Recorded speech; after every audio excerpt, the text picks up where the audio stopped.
Il n'y a rien de pire que d'être essoufflé en montant des escaliers ou de cracher ses poumons lors d'un effort sportif, mais malheureusement, l'écrasante majorité des astuces qu'on vous donne dans le monde du cardio sont, à mon sens, pas suffisamment ancrées dans la réalité sportive, et c'est pourquoi dans cette vidéo, j'ai envie de vous donner 3 astuces très efficaces, mais surtout très réalistes, que vous allez pouvoir appliquer pour ne plus jamais être essoufflé, peu importe votre objectif sportif. Mais avant ça, petite intro, moi c'est Clément, je suis un préparateur physique diplômé et sur ma chaîne Mouvement Conscient, je vous explique comment développer un corps qui est fort, souple et fonctionnel, capable de répondre à plein de situations différentes et complexes. Premièrement, vous devez comprendre que l'expression même « avoir un bon cardio » est mensongère et ne veut strictement rien dire. Parce que par exemple, prenez un boxeur endurant et demandez-lui de faire un combat de judo et vous allez voir qu'il va s'essouffler rapidement parce qu'il n'a pas l'habitude de faire ce genre d'effort. Il a l'habitude de faire un sport de percussion, maintenant il fait un sport de combat de préhension.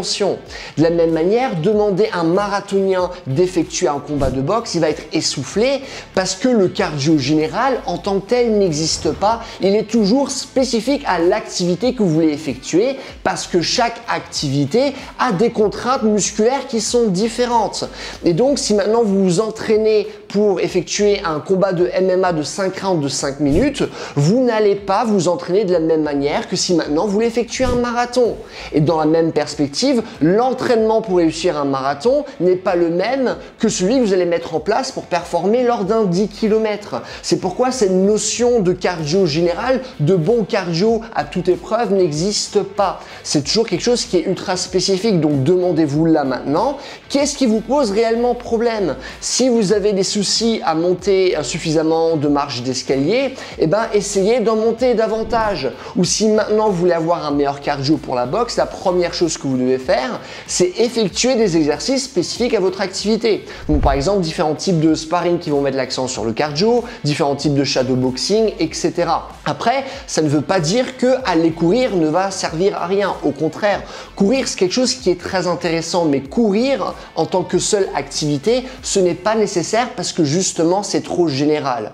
Après, logiquement, si votre objectif c'est simplement d'avoir une condition physique de base, à ce moment-là, ce que je peux vous conseiller, c'est simplement effectuer du travail de cardio en zone 2.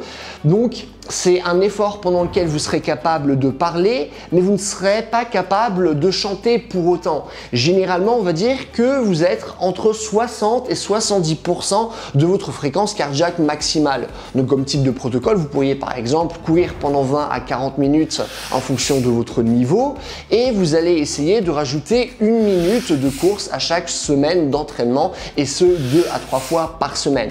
Donc, la première astuce que je vous donne pour votre cardio, c'est premièrement entraînez-vous de manière ultra spécifique par rapport à votre objectif parce que le cardio général, ça n'existe pas. Et si vous voulez avoir juste une condition physique de base, faites du travail de zone 2 à 3 fois par semaine. Deuxièmement, et ça c'est très important, avant de mettre en place du cardio, vous devez systématiquement analyser vos gestes sportifs. Et je vais vous donner un exemple concret.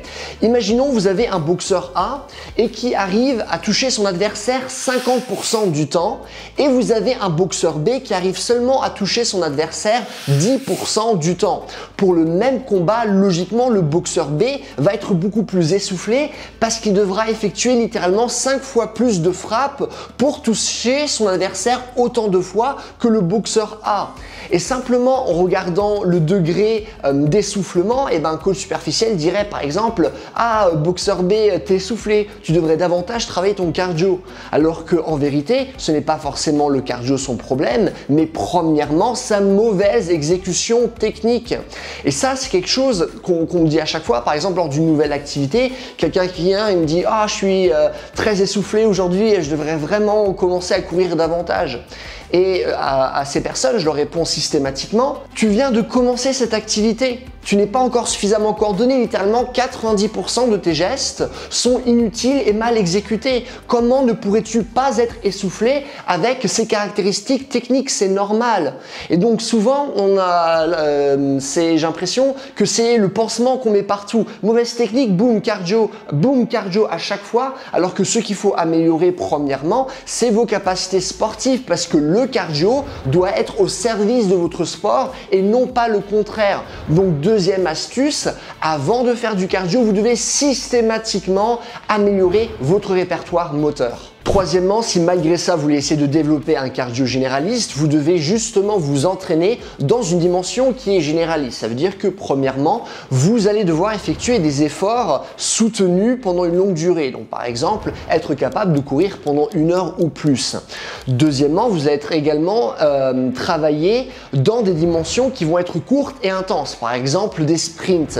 Et par rapport à ces sphères cardiovasculaires, vous allez devoir les effectuer par rapport à plein de contraintes musculaires différentes. Et c'est pour ça que je dis à chaque fois régulièrement dans ma chaîne, apprenez à mieux bouger avec votre corps, apprenez à faire plein de choses différentes, apprenez à pousser, à tirer, à lancer, à sauter, à être capable de grimper, à être capable de nager, de danser, etc.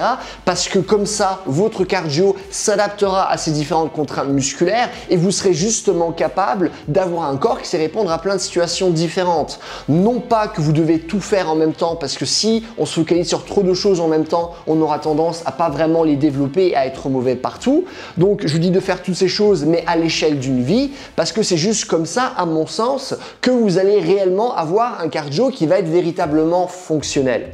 Dernièrement, si vous voulez connaître mes 3 protocoles de course préférés, sachez que ça va être le sujet de mon prochain mail. Donc n'hésitez pas à vous inscrire gratuitement, c'est dans le premier lien dans la description.